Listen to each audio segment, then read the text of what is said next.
Nós estamos falando a respeito da igreja, né? E tudo aquilo que nós precisamos saber sobre igreja. E hoje você vai perceber que nós vamos falar sobre um tema bastante impopular.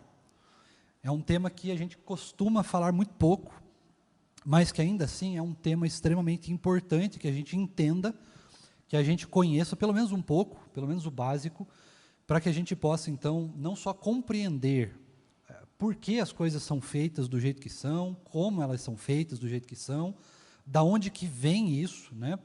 Tem um propósito, um motivo, da onde que foi tirado esse propósito, esse motivo. E ainda assim, a gente precisa lembrar disso para que a gente não seja, de certa forma, enganado ou até mesmo possa ter o nosso entendimento corrompido por causa de outras visões que não são a nossa e que muitas vezes são construídas, são feitas de um jeito muito humano. E, de certa forma, não tem nada de errado em fazer coisas humanas, né? A gente faz o tempo todo. Mas, nesse ponto específico, se nós olharmos para esse tema de uma maneira muito humana, nós vamos nos encontrar caindo em um erro muito grave, que é fazendo a vontade dos homens, fazendo a vontade do ser humano, e nos esquecendo ou acabando errando por displicência e deixando a vontade de Deus, né, e aquilo que Ele nos ensina na sua palavra de lado. Então, para isso, irmãos, eu quero te convidar para abrir a sua Bíblia junto comigo. Abra lá no Antigo Testamento, encontre aí, por gentileza, o livro do profeta Isaías, que era o texto que eu estava conferindo ali, se a minha memória não estava meio falha. Mas encontre aí, por favor, Isaías, capítulo de número 6. Hoje eu estou a fim de pregar só em capítulo 6 hoje. Isaías, capítulo de número 6. E nós vamos ler nessa manhã do versículo 1, até o versículo de número 8.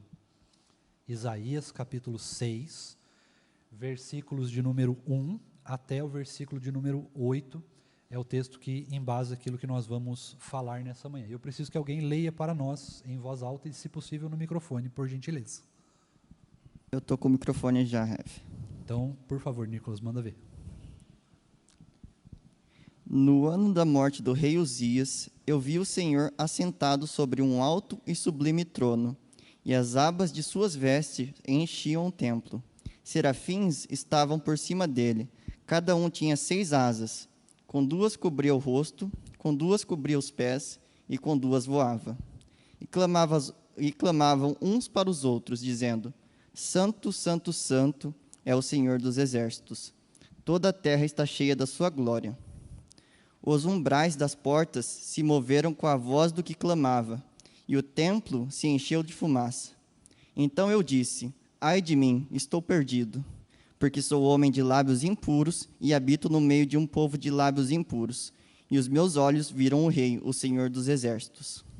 Então um dos serafins voou para mim, trazendo na mão uma brasa viva, que havia tirado do altar com uma pinça. Com a brasa tocou a minha boca e disse: Eis que esta brasa tocou os seus lábios, a sua iniquidade foi tirada, e o seu pecado perdoado. Depois disso, ouvi a voz do Senhor que dizia: A quem enviarei, e quem há de ir por nós? Eu respondi: Eis-me aqui, envia a mim. Vamos orar mais uma vez? Senhor, mais uma vez, diante de nós está a Tua palavra, Deus, e nós carecemos muito que o Senhor fale conosco. Carecemos que o Senhor nos encha de entendimento sobre ela, e não só fale, ó Deus, como se a gente ficasse cheio de conhecimento do Senhor apenas, mas que a Tua palavra, Deus, seja transformada em ações, em atitudes, que a Tua palavra realmente possa nos impactar de maneira profunda e possa transformar as nossas vidas pelo Teu poder e pelo Teu Espírito. Louvado seja o Teu nome, ó Deus, pela Sua palavra, por esse momento que nós temos com toda a liberdade do mundo de podermos estudar a Tua palavra, falarmos livremente a respeito do Senhor. Nós louvamos o Teu nome por isso e clamamos para que o Senhor fale e continue falando eternamente aos nossos corações por meio da Tua palavra. Muito obrigado a Deus por tudo, nós oramos em nome de Jesus, amém. Irmãos, eu quero pedir a ajuda de vocês nessa manhã, porque você deve ter percebido, e muito provavelmente você conhece esse texto, e esse é um texto que muitas vezes é utilizado para falar sobre missões, para falar sobre evangelismo, principalmente por causa do versículo de número 8, né, o último versículo desse texto. Então eu queria pedir a ajuda de vocês, uma rápida ajuda de vocês, para ver se vocês descobrem, e só o Nicolas não pode falar, porque ele sabe o que eu vou falar hoje, mas eu queria que você tentasse, à luz desse texto que nós acabamos de ler, que você tentasse descobrir, tentasse chutar aí, né, fazer uma aposta, vamos dizer assim, do que você acha que esse texto fala. Qual o tema, já que nós estamos falando de igreja, né? Do que esse texto fala especificamente? Alguém gostaria de tentar fazer um chute? Preciso, irmãos, preciso da ajuda de vocês. Coragem, ousadia. O que vocês me dizem? Sobre o que esse texto fala?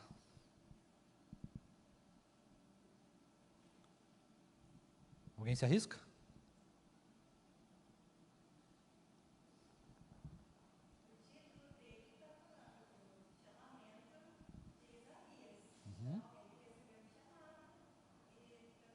É que essa pessoa que recebeu o chamado, ela...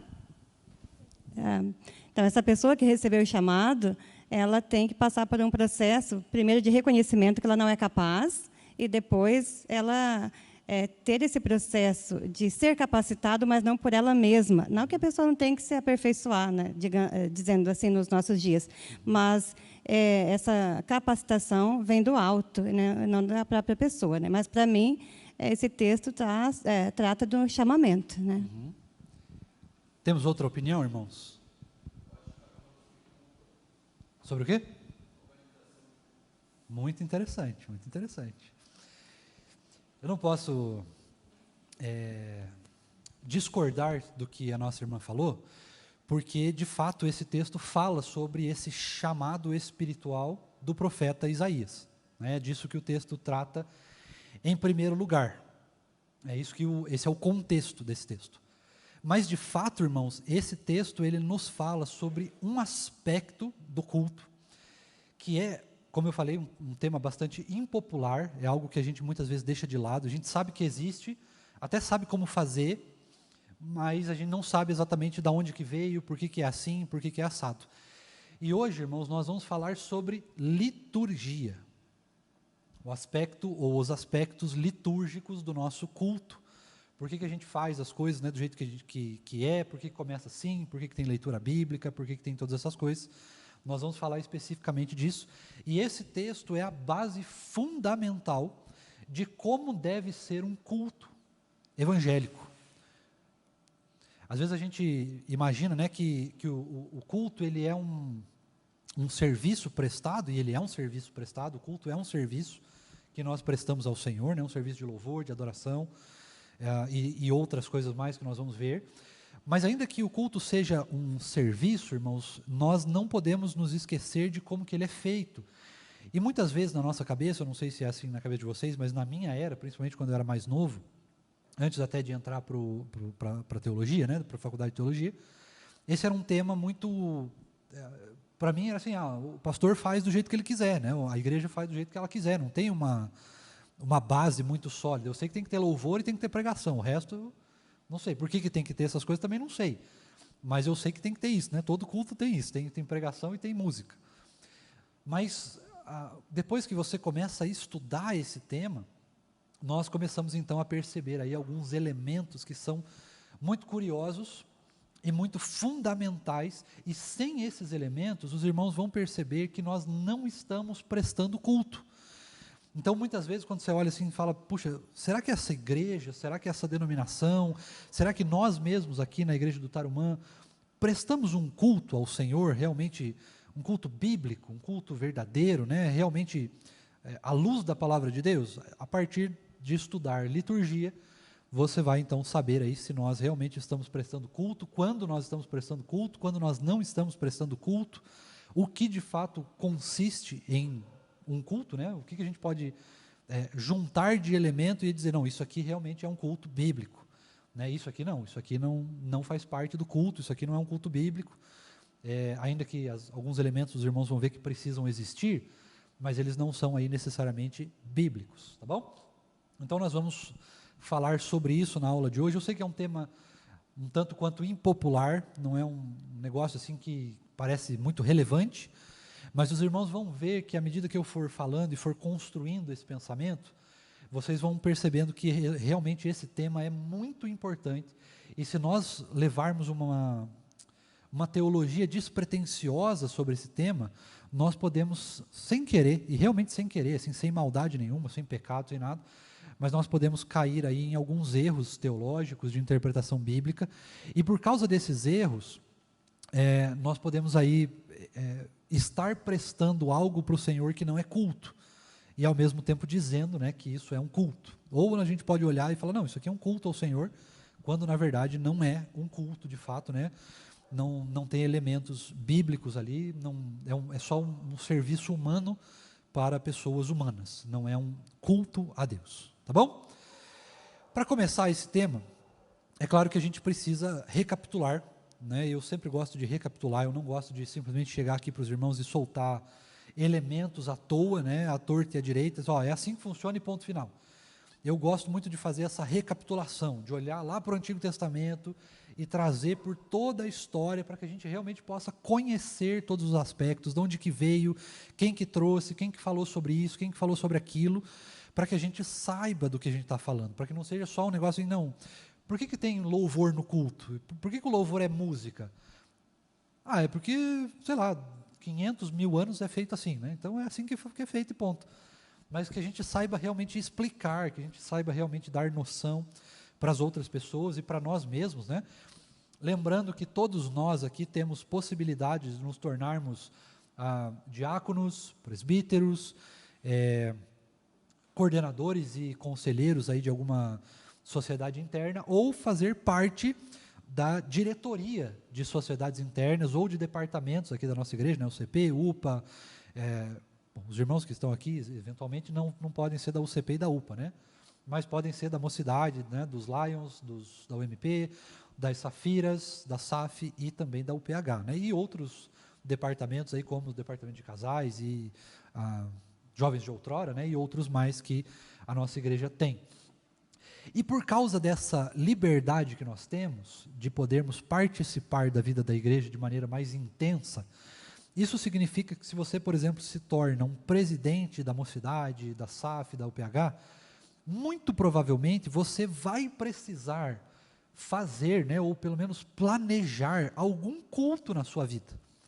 Seja esse culto um culto doméstico, seja esse culto um culto aqui na igreja, um culto de sábado, né, um culto de sociedade interna, um culto de aniversário ou alguma coisa do gênero, ou até comemorativo, né, um culto de Dia das Mães, de Dia dos Pais, um culto de Páscoa, de Natal, de aniversário da igreja, alguma coisa assim. Então, se você não conhece, não sabe sobre liturgia, muito provavelmente você vai ter um grande desafio ao fazer isso. E mesmo você ou nós que não vamos fazer alguma liturgia ao longo da nossa vida, nós ainda assim precisamos saber sobre isso, pelo menos ter uma base, um básico de conhecimento sobre o assunto, para que a gente não seja enganado. Ou mesmo, às vezes, a gente cai sem querer, né, numa pegadinha ali de achar que certas coisas são cultos, e aí a gente possa realmente ter um discernimento muito bom, um discernimento bíblico bem construído, para que a gente possa, inclusive, ensinar outras pessoas, ainda que a gente não vá fazer liturgia, mas para que a gente possa ensinar outras pessoas, olha, isso aqui não é culto não, isso aqui não, essa parte aqui não está na palavra, isso aqui não é desse jeito que a Bíblia diz não, né? E a gente tem a ciência disso, a gente tem a discernimento para isso. Isso é muito importante, porque se nós olharmos para nós mesmos, né, para a nossa vida, e para a nossa vida de igreja, muitos irmãos aqui, alguns são só do Tarumã, né, só fizeram parte do Tarumã, outros já foram de outras igrejas presbiterianas, e outros já foram, inclusive, de outras denominações, né, alguns já foram, inclusive, de outras religiões, né, alguns católicos, outros de outras religiões que vieram, então, para a igreja reformada e presbiteriana. Então, se eu, às vezes, perguntasse para você, hoje eu não vou fazer isso, mas se eu perguntasse para você, olha, como que eu sei, o que eu preciso ter dentro de um culto para eu realmente poder dizer assim, isso aqui é um culto bíblico? Né? Quais são os elementos que precisam ter? E aí você talvez poderia dizer assim, olha, precisa ter oração. É verdade, precisa ter oração. Precisa ter leitura bíblica. Não necessariamente. Vamos ver se é verdade ou não. Precisa ter pregação do evangelho. Será que precisa mesmo? Será que é um elemento do culto? Não é. O que mais que precisa ter? Precisa ter bênção apostólica no final, que nem a gente faz, né? Precisa ter música. Será que precisa ter música? Como que a música deve ser? Qual que é o propósito da música dentro, né, da parte da adoração do culto, do louvor? Qual é a diferença entre louvor e adoração? Todas essas perguntas são coisas que a gente precisa, pelo menos, ter uma noção básica. Assim, fala, puxa, isso aqui é um louvor? Você fala assim, não, de acordo com o que eu sei, isso aqui não é louvor, não. Ou você pode dizer, não, realmente, isso aqui é louvor, sim. Ou se alguém te pergunta, mas tem um negócio aí, as pessoas ficam falando, né, de louvor e adoração. O que é louvor? O que é adoração?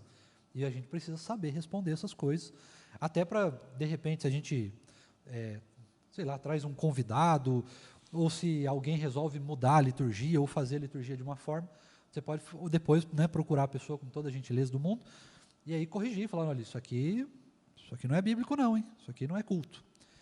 Então vamos começar, irmãos. Nicolas, você fica de olho aí, por gentileza, nos comentários também online. E se você, irmãos, tiver algum comentário, alguma participação que você queira fazer, por gentileza, você levanta a sua mão aí. E o Nicolas, então, pode me interromper aqui. E aí o microfone vai chegar até você e você pode também participar. E eu preciso muito da sua participação nessa aula aí, se você tiver dúvidas, perguntas. É muito importante que você participe, né, e esclareça suas dúvidas para que você tenha um bom aproveitamento dessa aula, tá bom? Vamos começar, irmãos, lá, como sempre, né, do início de todas as coisas, começar em Gênesis. E aí nós vamos entender um pouquinho sobre o culto de Gênesis. Como é que era o culto quando só tinha Adão e Eva, antes da queda? Como é que era esse culto? Esse culto ele tinha alguns elementos básicos, né? Ele acontecia, por exemplo, no final da tarde. Você lembra lá como diz o texto, né? No final da tarde, Adão e Eva, geralmente principalmente Adão, que é citado, né? Conversava com Deus. Este era o primeiro culto prestado. E esse culto prestado antes da queda, ele acontecia diariamente. Todos os dias, então, tinha culto no Jardim do Éden. Ainda que ele não siga os elementos, a forma que nós fazemos hoje, mas ele era um culto prestado ao Senhor pelo nosso querido Adão, né? Como que era esse culto? Ele começava no fim da tarde, a gente não sabe exatamente quanto tempo ele durava, mas a gente sabe que ele acontecia em formato de conversa. Então, muito provavelmente, Deus chegava ali com Adão, né, e começava, então, a conversar com Adão. E esse tempo, esse período que Adão passava conversando com o Senhor, nós podemos dizer que era o culto pré-queda. Era desse jeito que era feito o culto antes da queda. E eu já quero dar um spoiler aqui do final. Muito provavelmente, depois que nós passarmos pela parte do juízo, pela parte da entrada no céu, quando nós já estivermos no céu, tiver tudo consumado, tudo acertado ali, e nós já estivermos na vida comum do céu, vamos dizer assim, né, do novo céu e da nova terra, da vida eterna, muito provavelmente os elementos de culto, ou pelo menos um dos elementos de culto, vai ser esse. O culto a Deus na eternidade será diário, né, acontecerá todo dia, se é que vai acontecer dia e noite. A gente não sabe se vai ter essa distinção muito bem, mas ele com certeza acontecerá de maneira muito contínua. Não vai ser um negócio que a gente vai fazer só no domingo, né? Ou que a gente vai fazendo ao longo da semana, mas vai ser algo contínuo. Isso precisa ficar muito claro para nós. Pré-queda e depois da restauração, nós teremos um culto contínuo ao Senhor. Esse culto nunca acabará, tá bom? Esse é o primeiro elemento que eu queria que você lembrasse. Elemento pré-queda. Antes da queda, o culto era diário, era persistente, era algo que acontecia comumente, né? Diferente do que a gente faz hoje, que geralmente é o culto público, pelo menos uma vez por semana, que no nosso caso aqui da Igreja Presbiteriana do Tarumã, acontece no domingo à noite, e no domingo de manhã também, ainda que o formato seja menor, os elementos sejam menores, tá bom? Depois de Adão, o que acontece? Nós temos a queda. E aí nós temos alguns elementos aqui para analisar como que era o culto. você vai ver que é acrescentado um elemento ali junto com os filhos de Adão e Eva. Se você lembrar bem, antes do assassinato ali, né, de Caim e Abel, né, antes de Caim matar Abel, você vai lembrar que houve um sacrifício.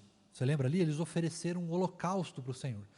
Então, esse elemento do culto, ele foi acrescentado depois da queda. A partir do momento que nós caímos, e durante todo o percurso do Antigo Testamento, esse elemento foi fundamental, que era o elemento do sacrifício. Para entrar na presença de Deus, lembre-se que o ser humano perdeu a presença de Deus nessa época, então só era revelado a presença de Deus para algumas pessoas que exerciam o sacerdócio, depois a gente vai falar mais sobre isso, mas esse sacerdócio era para algumas pessoas, não eram para todos. E uma das formas de se achegar à presença de Deus, de se chegar à presença de Deus, de invocar a presença de Deus, de chamar a presença de Deus, era através do sacrifício. Então esse elemento depois da queda foi trazido ao culto. E esse elemento ele começa logo depois da queda. Você vai lembrar que o Senhor Jesus e o Senhor Deus, né, eles fazem uma roupa de peles, você lembra lá? Para cobrir Adão e Eva. Esse é o primeiro sacrifício, ele representa a vinda do Messias, a vinda do Cordeiro que seria sacrificado por nós, mas ele também agora passa a se tornar, então, no Antigo Testamento, um elemento de culto, que não é mais necessário nos nossos dias. Então, se algum pastor desses malucos aí, apóstolo, ou ditos apóstolos, bispos, ou qualquer coisa do gênero, né, profetas, chegarem para você e falar assim, olha, você precisa fazer um sacrifício ao Senhor. Não precisa mais. Então, esse não é mais um elemento de culto, esse elemento saiu, ele não existe mais, ele não precisa mais disso, porque o sacrifício final já foi consumado, que é o Senhor Jesus, tá bom? Então nós não precisamos mais de sacrifício.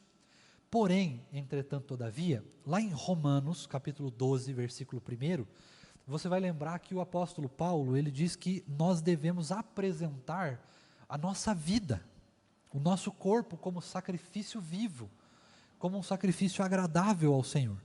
Só que esse sacrifício, ele não é literal no sentido de que a gente tem que morrer, mas que a gente oferece a nossa vida como um dos elementos do culto ao Senhor.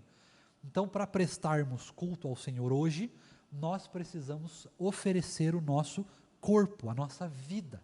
Corpo ali, né, significa vida. Então, para você iniciar um culto hoje, você precisa estar presente nesse culto de corpo inteiro, né, com a sua mente racional. Precisa ser algo racional, precisa ser algo realmente bem elaborado, bem construído. Não pode ser um negócio assim aleatório, um negócio feito de qualquer maneira, mas é algo racional. Ou seja, nós estamos presentes no culto, na escola bíblica, na vida da igreja, onde nós estamos cultuando ao Senhor. Nós então precisamos lembrar que nós precisamos estar presentes ali de corpo inteiro. Não é um negócio assim irracional, ou como é feito em algumas igrejas mais pentecostais, né, de alguns irmãos pentecostais, como se o culto ele entrasse um elemento místico, onde as pessoas nelas perdem a razão, elas caem no chão e né, tem todo uma rotina ali das pessoas, né, saírem ali de si mesmas e se entregarem completamente. A partir do momento que você perde a racionalidade, você não está mais prestando culto bíblico ao Senhor.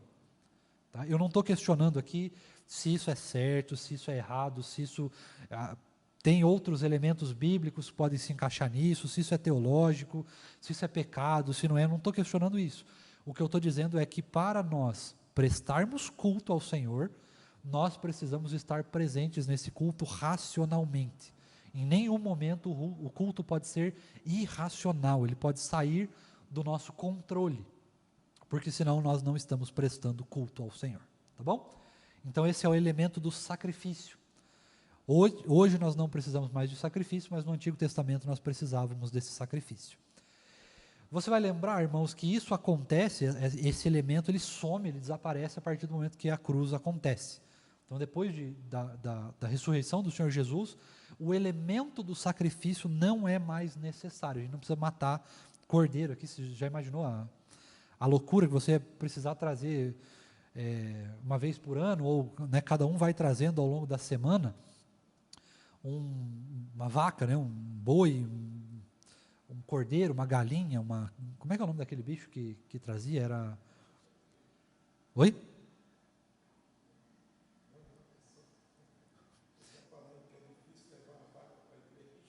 Você imagine trazer a vaca aqui, subir as escadas aqui, daí a gente ia ter que matar o bicho. Lembrando que no culto do Antigo Testamento, né, nessa parte do sacrifício, só o sacerdote fazia. Então, muito provavelmente, os irmãos iam ficar lá fora e só iam pegar o churrasco depois, né? Oi? Pombinha, isso. Você tinha uma pomba, mas tinha um outro bicho que a gente come. Codorna. Trazia codorna também. Né? A codorna era um dos sacrifícios também feitos. Alguma dúvida até aqui, irmãos? Alguma pergunta até aqui sobre sacrifício, sobre culto? Alguma coisa na internet aí, Nicolas? Leia para nós, por favor.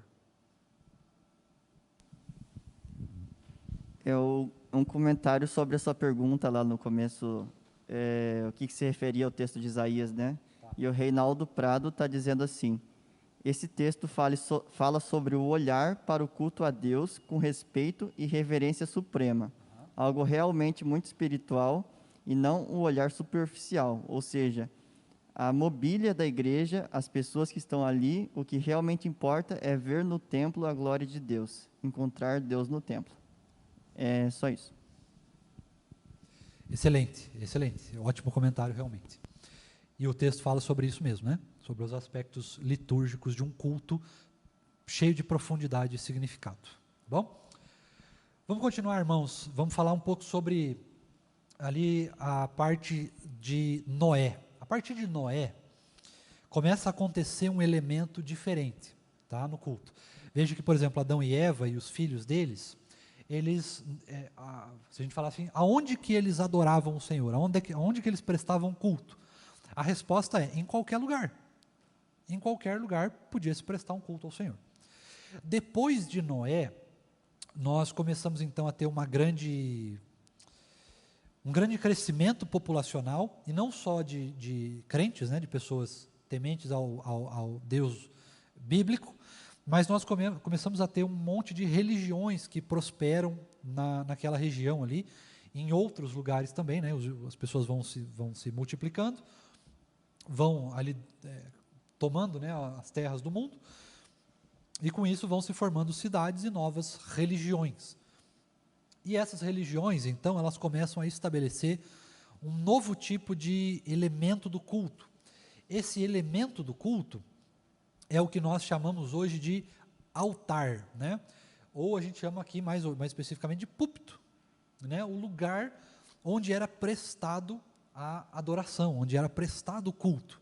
Hoje aqui nós temos o templo, né? Nós geralmente nos reunimos no templo, ainda que nós vamos ver que o templo não é um elemento assim realmente importante do culto, é um elemento importante da igreja, mas não do culto. Nem o púlpito é importante, né? Se tivesse com ou sem púlpito, o culto flui exatamente igual, porque não é esse um elemento do culto.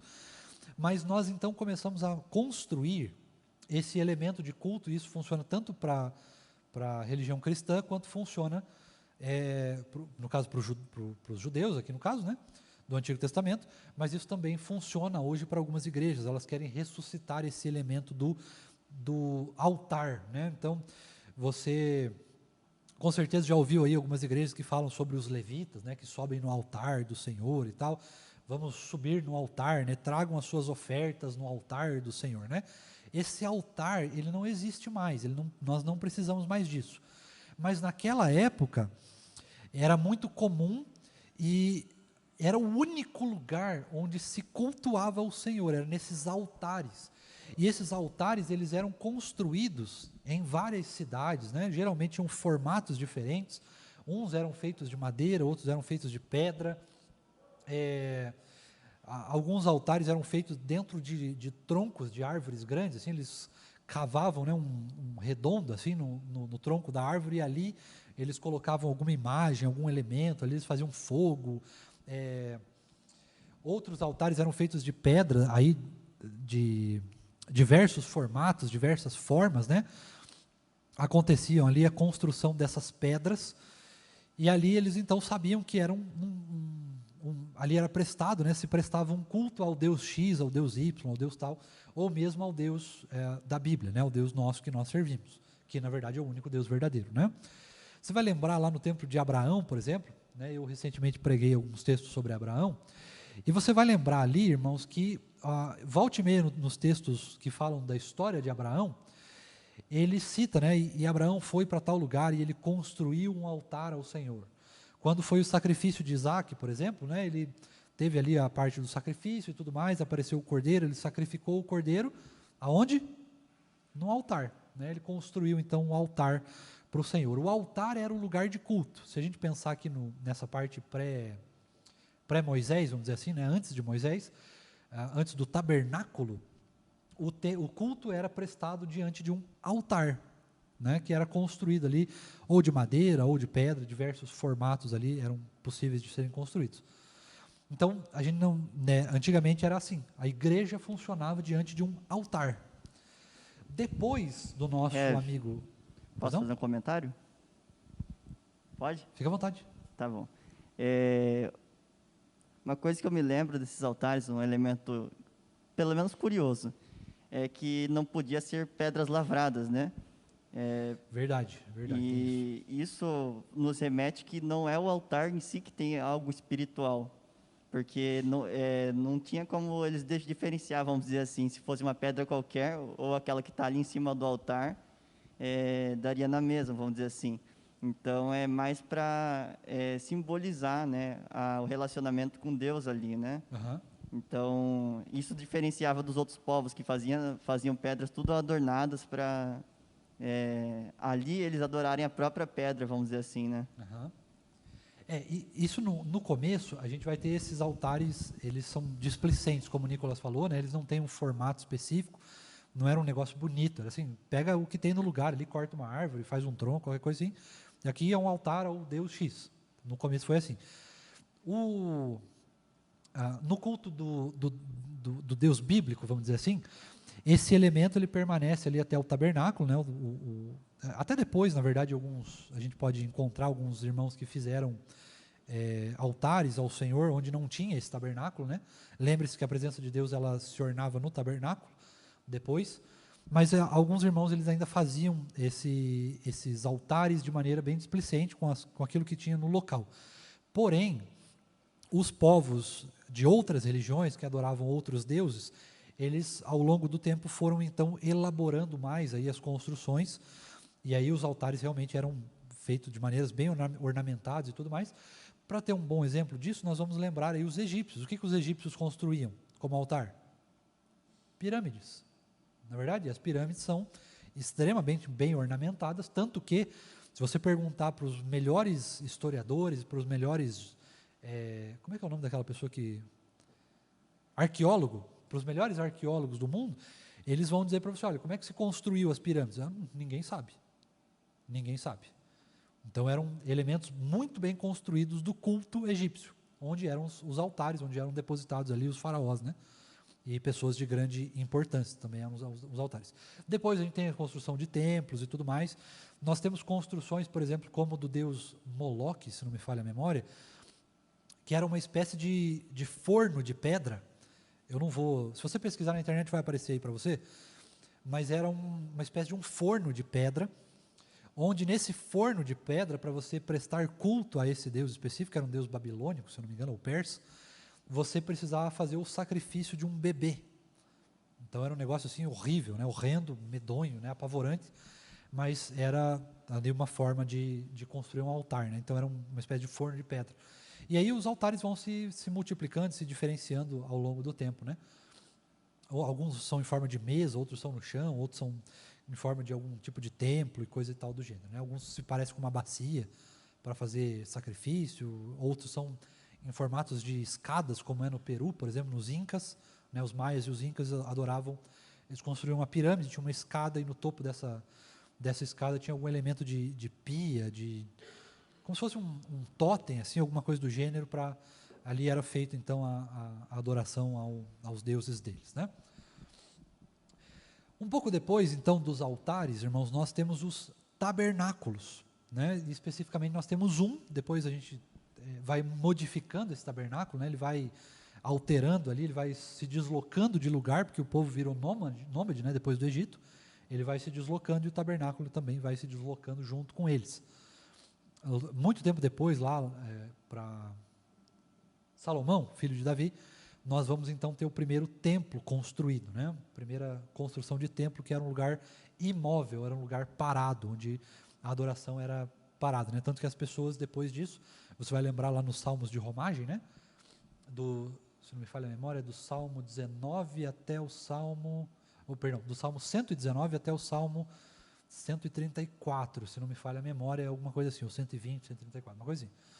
E esses salmos de romagem, eles eram cantados, eles eram recitados quando o povo ia até o templo, porque o tabernáculo já não se deslocava mais, o povo de Israel cresceu, as 12 tribos se espalharam, então as pessoas, pelo menos uma vez por ano, elas vinham até o templo para trazer os seus sacrifícios e prestar culto, né? E aí o culto você vai ver que é um elemento onde ele não acontece semanalmente, mas ele acontece pelo menos uma vez por ano para algumas famílias, tá?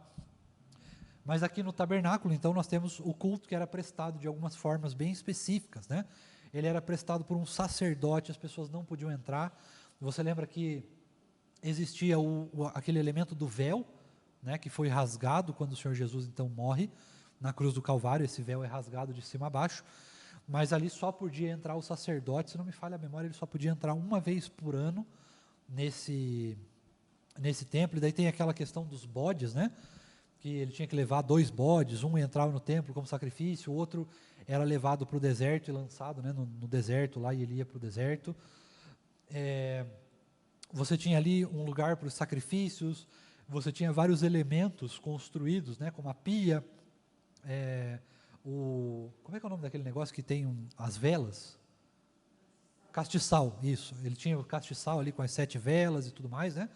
Então você tem um culto que era prestado por algumas pessoas muito específicas, e esse culto ele era meio escondido, assim, ele tinha esses elementos visuais, né? Tanto que quem pede para ter esses elementos visuais é o próprio Deus. O próprio Deus diz: construa desse jeito, com esses materiais, use isso, use aquilo, faça essa pia, esse negócio, esse elemento de tal jeito, porque era assim que se prestava culto na época do tabernáculo. E isso acontece, né, ele continua depois ainda no templo. O templo continua com esses elementos onde só o sacerdote podia entrar, né, em algum determinado lugar, só o supremo sacerdote, ou o sumo sacerdote, podia entrar ali dentro da onde ficava o véu, onde ficava, né, a caixa, né, onde estavam os 10 mandamentos, o maná e o cajado de Moisés, se não me falha a memória. Então você tinha todos esses elementos onde poucas pessoas cultuavam ao Senhor, só o sacerdote tinha esse direito, esse privilégio e esse dever. Hoje, no nosso culto, a gente sabe que, apesar de que eu estou aqui, né, ministrando na escola dominical, ou nós estamos como pastores ministrando a liturgia do culto, a pregação do evangelho, coisas e tal, né, a exposição bíblica, todos nós participamos juntos dos elementos do culto, seja cantando, seja orando, seja lendo o texto de maneira responsiva, ou algo do gênero. Toda a igreja participa do culto, né? Hoje não é mais o sacerdote, senão seria, eu viria aqui, por exemplo, e prestaria o culto por intermédio dos irmãos, e os irmãos ou ficariam lá fora, ou estariam nas suas casas, aí viriam apenas uma vez por ano, né? Uma vez, sei lá, por mês, para trazerem os seus sacrifícios, se fosse no templo antigo, né? Na forma antiga de prestar culto. Aqui eu queria, irmãos, deixa eu ver se a gente tem hora para isso. A gente ainda tem um pouco de horas para isso, mas a gente não vai conseguir terminar esses elementos todos hoje, e eu preciso que a gente realmente fique bastante atento a esses elementos, tá bom? Durante o culto, no Antigo Testamento, nós temos essas 2 condições para serem prestados cultos. Primeiro, naquele tabernáculo, depois no templo, e ele só era então prestado pelo sacerdote e pelo sumo sacerdote. A igreja, a congregação de Israel, né, os membros comuns, o povo, né, o povo comum, ele não participava do culto de maneira direta, ele participava de maneira indireta, lá fora. Porém, se nós olharmos para esse texto de Isaías, que fala sobre o chamamento do profeta, nós vamos perceber alguns elementos muito interessantes, e nós vamos começar a entrar aqui agora. Nós vamos perceber esses elementos, e esses elementos você vai perceber que não é única e exclusivamente para o profeta, ou para o sacerdote, ou para o sumo sacerdote, mas ele é algo que deveria ser prestado por todo o povo, aqui no caso de Israel, né? Mas agora por nós, todos nós prestamos culto ao Senhor. Então, quando você estiver sentado aqui, ainda que você só fique sentado, que você participe do louvor ali, que você faça suas orações, ainda que você esteja no culto e você só diga amém, ainda assim você está participando, você está prestando culto ao Senhor de maneira plena, racional, né? Não existe graus de importância dentro do culto, isso é fundamental que a gente saiba disso. Não existe um grau de importância no culto, onde, por exemplo, o presbítero ele é mais importante do que o diácono, o pastor, por sua vez, é mais importante que o presbítero, que é mais importante que o diácono, que é mais importante que os presidentes de sociedades internas, que é mais importante que os coordenadores, que é mais importante que os irmãos comuns da igreja. Isso não existe, essa hierarquia, ela não acontece, ela não existe, ela não é um elemento de culto.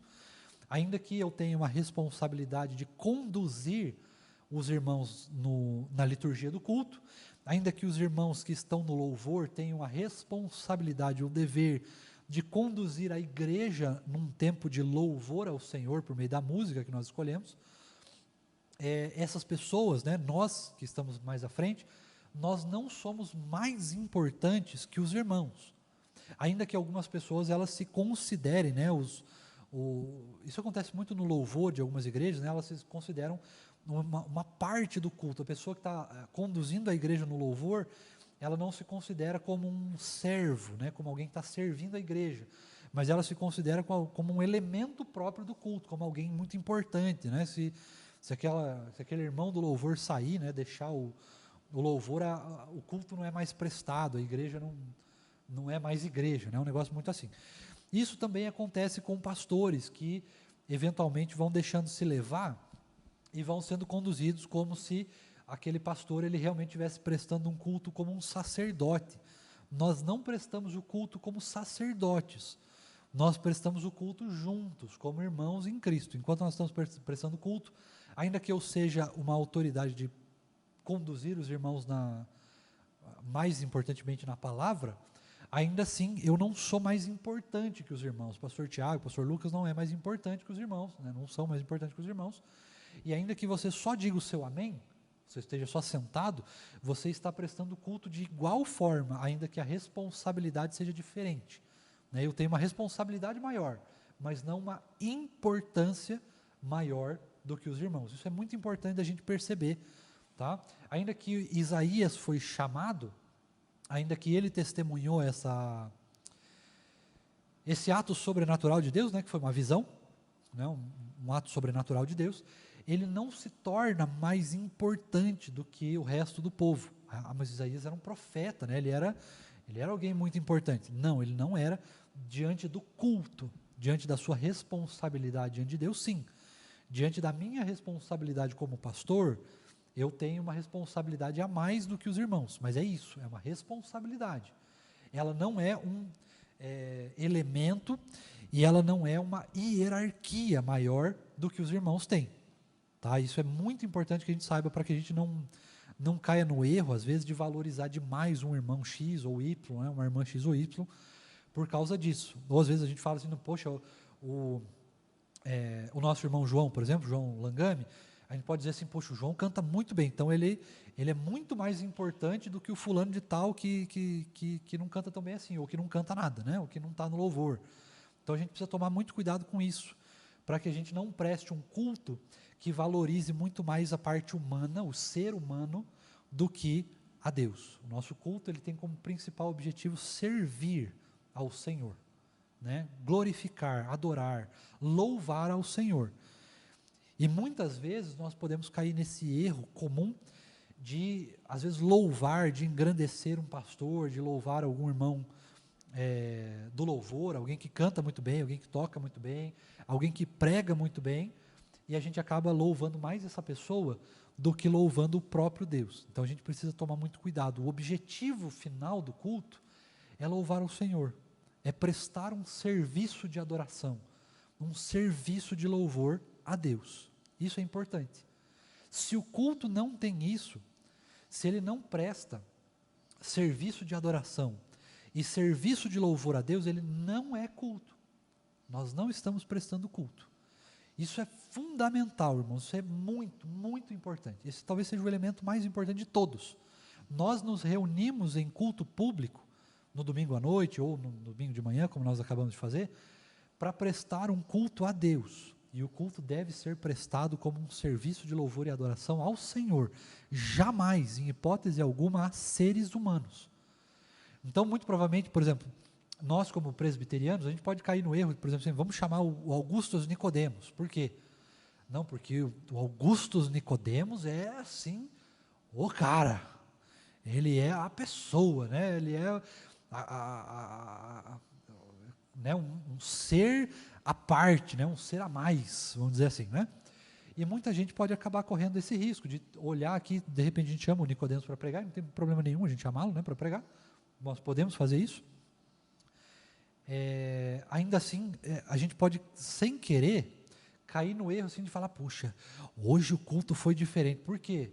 Porque a presença de Deus estava mais forte, porque a palavra falou com você, né? Deus tocou no seu coração de alguma forma. Não, porque o Nicodemos pregou. Grande coisa, né? Faz diferença nenhuma se é o Nicodemos, se é o fulano de tal, né? Que ninguém conhece. Desde que o culto seja prestado a Deus, independe se somos nós que estamos aqui, se é o João ou o fulano. Perdão?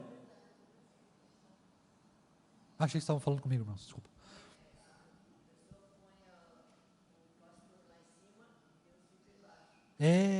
Isso é muito comum. Isso é muito comum, e isso é perigosíssimo. Isso é perigosíssimo da gente fazer, né, de colocar, a nossa irmã Clarice falou que às vezes a gente coloca o pastor, né, como um ser celestial, né, como um anjo, como alguém, mais do que ele é, irmãos, pelo amor de Deus, eu sou um pecador terrível, igual vocês, às vezes até pior, porque o meu conhecimento bíblico, por ser um pouco maior do que alguns dos irmãos, ele pode me fazer muito mais pecador do que os irmãos, né? Então, colocar pessoas num pedestal durante o culto é pecado, porque nós estamos, como é que eu posso dizer assim, nós estamos, de certa forma, compartilhando a glória de Deus, e a glória de Deus não pode ser compartilhada, Deus não divide a sua glória, a glória é para Ele, o culto tem que ser prestado para o Senhor, independente de quem está cantando, de quem está orando, de quem está pregando, de quem está lendo, independente de qualquer coisa. O culto precisa, em primeiro lugar, esse é o primeiro elemento que não pode fugir jamais do nosso coração.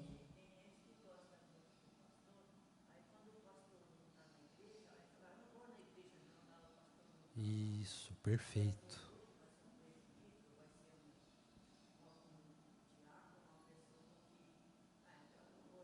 Perfeito. Perfeito.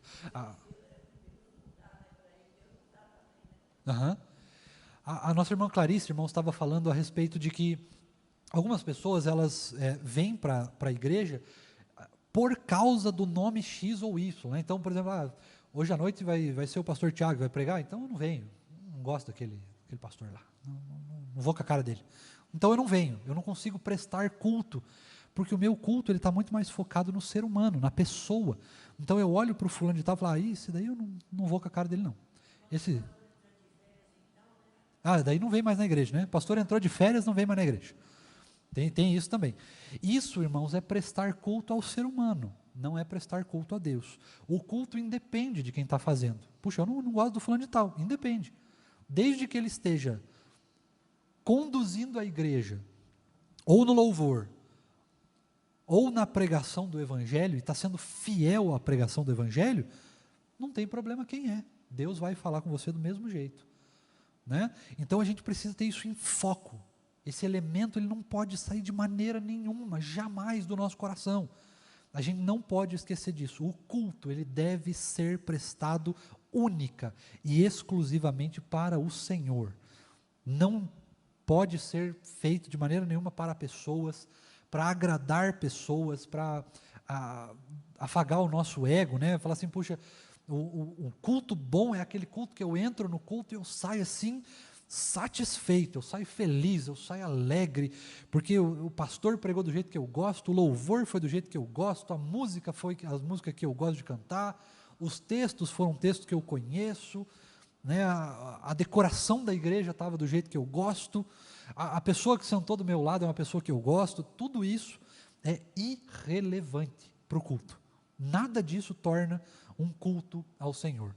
Um culto ao Senhor é uma entrega, é uma dedicação completa, completamente racional, onde eu sei exatamente o que vai acontecer, todos os elementos, eu sei por que eu estou ali, e eu estou única e exclusivamente com vontade, eu venho para adorar, para prestar culto a Deus, como um serviço de adoração e um serviço de louvor ao Senhor. O culto não é para nós, o culto é para Deus. Então, independente se a gente vem e, puxa, eu não estou muito animado, ou se é o fulano de tal que vai pregar, se é o texto X, se às vezes a mensagem me incomodou, se às vezes eu saí meio desconfortável, se o louvor não foi do jeito que eu gosto, o fulano de tal lá cantou meio desafinado, ou sei lá, né, eu não gosto muito da banda X, eu não gosto muito do departamento Y, eu não gosto desse jeito. Independente, irmãos, o culto não é para a gente gostar, o culto é para a gente prestar, o culto é um serviço, coloque isso no seu coração, o culto é um serviço que eu e você de maneira pública, ou seja, juntos, em comunhão plena, nós chegamos aqui e nos reunimos para juntos prestarmos um serviço de adoração e de louvor a Deus. Isso é um culto, esse é o elemento mais fundamental de um culto. Sem isso, não é culto. Então, se eu venho para a igreja pensando assim, puxa, hoje não é o pastor Tiago que vai pregar, você não está prestando culto, porque você está preocupado com o prestar culto, como se a igreja tivesse que prestar culto a nós. O culto precisa me agradar. Não, o culto não precisa nos agradar. Ainda que a gente possa fazer um culto que também seja agradável para a gente. Não existe nenhum problema em a gente fazer um culto onde as coisas são bem feitas. Eu não estou falando aqui que a gente vai esculhambar, né? Que a gente vai fazer as coisas de qualquer maneira. Que a gente vai chegar aqui e falar, não, puxa, não tem banco. Senta no chão aí, não tem problema. Faz de qualquer jeito aí, já que é para Deus mesmo, faz de qualquer jeito. Não é isso. Não estou dizendo isso de maneira nenhuma. Nós prestamos um culto ao Senhor independente dos elementos. Mas se a gente puder construir bem o nosso culto, ou seja, não fazer um culto de 6 horas, ser um culto confortável para todos, um culto onde, independente se nós estamos com pessoas muito mais idosas ou crianças, todo mundo vai entender o que está acontecendo, todo mundo vai ter uma oportunidade de participar daquele culto, daquele momento, todo mundo consegue entender as letras, consegue entender os textos, todo mundo consegue participar nas orações, todo mundo consegue participar aí dos sacramentos quando tem, né? No caso daí as crianças não participam, né? Aqueles irmãos não comungantes não participam da ceia, mas ainda assim estão naquele momento, né? Ninguém é retirado do culto para que a ceia seja prestada. Então todos esses detalhes, eles são também para que a gente possa prestar um culto racional. O culto não é feito de qualquer maneira, né? A gente não presta culto, por exemplo, fala assim, poxa, a igreja do Tarumã, ela é uma igreja mais eletiva, né, mais elitista, vamos dizer assim. As pessoas aqui são advogados, médicos, são pessoas de grande percentual intelectual. Então o culto ele precisa ser aqui no Tarumã um culto onde a gente usa um vocabulário extremamente rebuscado, um culto onde a gente traz temas bastante mais complexos, mais densos teologicamente, né? Se a gente fizer isso, a gente vai estar desprivilegiando os nossos adolescentes, por exemplo. E eu costumo dizer, irmãos, que se a gente presta um culto a Deus, e alguém sai desse culto, seja criança, seja adolescente, a pessoa não entendeu alguma coisa do culto, a gente não prestou culto, o culto não valeu de nada. Não valeu de nada. Porque a pessoa não participou. E o culto, como a gente está falando de um culto, se é um culto seu, fala assim, puxa, é um culto doméstico, é a minha família. Aí você faz do jeito que a sua família entende. Você constrói ele com base na sua família, ainda que você vai usar os elementos bíblicos que nós vamos ver na próxima aula. Mas você precisa lembrar que se nós estamos aqui de maneira pública, na igreja, todos nós precisamos prestar culto, ninguém está de fora. Puxa, mas é o Daniel, é o filho do pastor Tiago lá, né, que tem, se não me engano, tem 3 anos, 3 ou 4 anos, uma coisa assim, ainda que seja um recém-nascido, ele está participando do culto. Às vezes a gente está, principalmente aqui de manhã, né, que é o culto mais curto, nós temos principalmente no finalzinho do culto, tem algumas crianças que às vezes choram, né, que estão falando durante o culto. Exercer a nossa paciência com os nossos irmãos pequenos também é prestar culto. Também é prestar culto. Veja que coisa interessante, porque nós estamos prestando um culto juntos. Mas a criança não entende o que a gente está fazendo. Não importa se ela não entende todos os elementos, ela está no culto. Ela está participando com seu pai, com sua mãe, com seu responsável. Ela está participando com a igreja dela. E é justamente por isso que nós, inclusive, batizamos crianças, para que elas façam parte da nossa igreja desde pequenininho, prestando culto. Puxa, mas a criança não vai entender a pregação. Talvez não, mas ela ainda assim está participando, está prestando o seu culto. Tá? Isso é muito importante.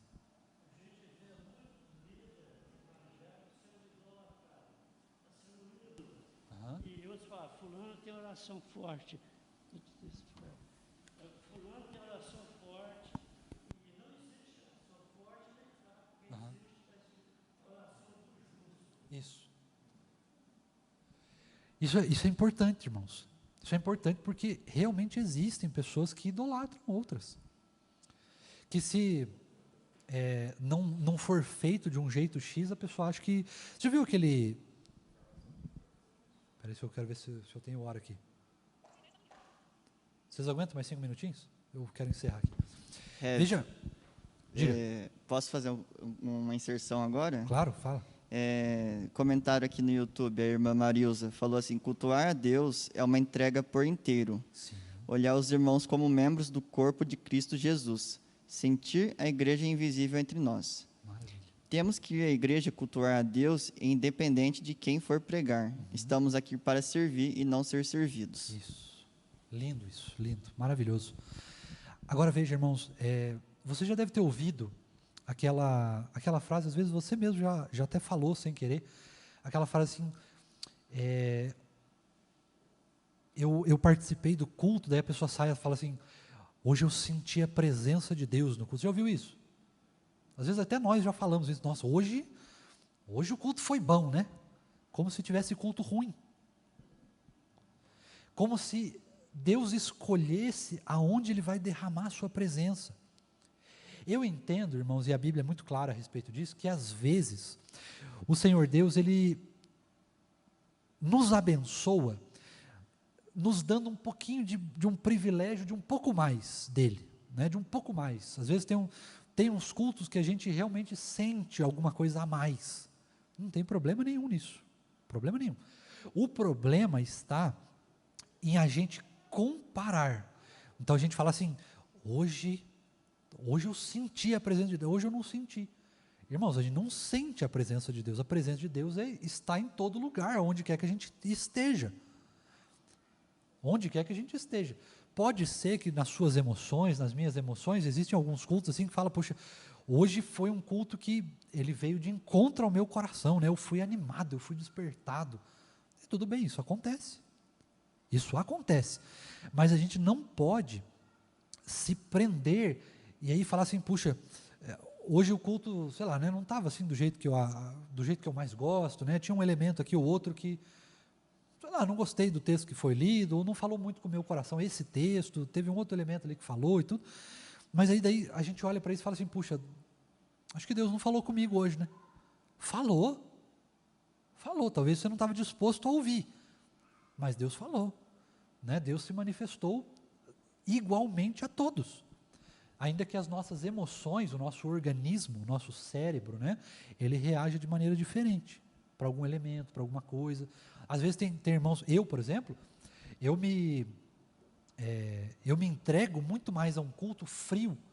Quando eu digo assim, frio, no tempo, no clima, né, que a gente está hoje, por exemplo. Hoje é muito mais agradável vir de terno e gravata à noite, por exemplo. Mas quando está, sei lá, 33 graus, você vem de terno e gravata, você fala, ai, Senhor Jesus, eu não queria estar aqui, eu quero tirar esse terno. Sabe? Mas isso não quer dizer que eu não estou prestando culto.